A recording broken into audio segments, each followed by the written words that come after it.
जय हिंद दोस्तों, आप सभी का स्वागत है। आज का जो मुख्य विषय है मातंगिनी हजारा। मातंगिनी हजारा कौन है और मातंगिनी हजारा से जुड़े कुछ मुख्य तत्व भी देखेंगे।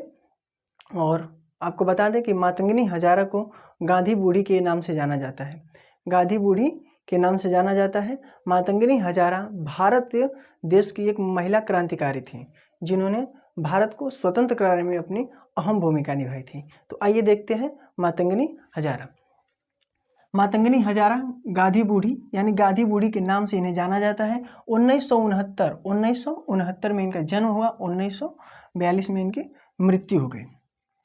जन्म जो है 19 अक्टूबर 1969 मेदिनीपुर के होंगला नामक एक छोटे से गांव में हुआ था और यह एक छोटे से परिवार से बिलोंग करती थी। यानी 19 अक्टूबर 1969 ईस्वी को हुआ था मेदिनीपुर के होंगला नामक गांव में।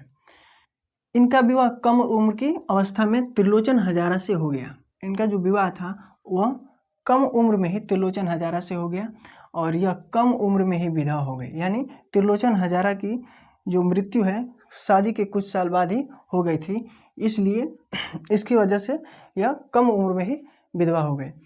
पति की मृत्यु के बाद वह सामाजिक कार्यों और स्वतंत्रता संग्राम में जुट गई। जब इनके पति की मृत्यु हुई तो उसके तुरंत बाद, जैसे कुछ वर्षों के बाद ही यह सामाजिक कार्यों और स्वतंत्रता संग्राम में भाग लेने लगी। उस समय भारतीय देश में गांधी जी थे, उन्होंने स्वतंत्रता संग्राम में कई आंदोलन चला रहे थे, उनमें अपने यह हिस्सा लेने लगे। मातंगिनी हजारा ने बंग भंग आंदोलन, असहयोग आंदोलन, दांडी मार्च आदि में बढ़ चढ़कर भाग लिया। यानी मातंगिनी हजारा जो थी उस समय जो चल रहे थे आंदोलन, बंग भंग आंदोलन, असहयोग आंदोलन, दांडी मार्च, उस समय इन्होंने अपना जो है बहुत ही बढ़ चढ़कर भाग लिया और भाग लेकर भारतीय देश को स्वतंत्र कराने में अपनी अहम भूमिका, बहुत ही महत्वपूर्ण भूमिका निभाई। अगस्त 1942 में गांधी जी द्वारा शुरू किए गए भारत छोड़ो आंदोलन में इनकी भागीदारी और बढ़ गई। इन्हें इन आंदोलनों में भाग लेने की वजह से इन्हें कई बार जेल भी भेजा गया। 1942 में यह शहीद हो गई। यानी 1942 में यह देश के लिए शहीद हो गई। जब ये शहीद हुई थी तो उससे पहले जब ये दांडी मार्च में 1942 के अगस्त में जो दांडी मार्च हो रहा था उसी में इन्होंने अपना प्रदर्शन करते हुए इन्हें अंग्रेजी शासन में जो पुलिस थी वो पुलिस ने गोली चलाई और लगातार 3 गोलियां चलाई और 3 गोलियां लगने के बाद भी यह भी अपने साहस के साथ डटी रही और वंदे मातरम के नारा लगाते हुए एक हाथ में झंडा लेकर देश के लिए शहीद हो गई थी। 1942 में यह देश के लिए शहीद हो गई। 1977 में कोलकाता में किसी महिला क्रांतिकारी को समर्पित पहली मूर्ति मातंगिनी हजारा को स्थापित की गई।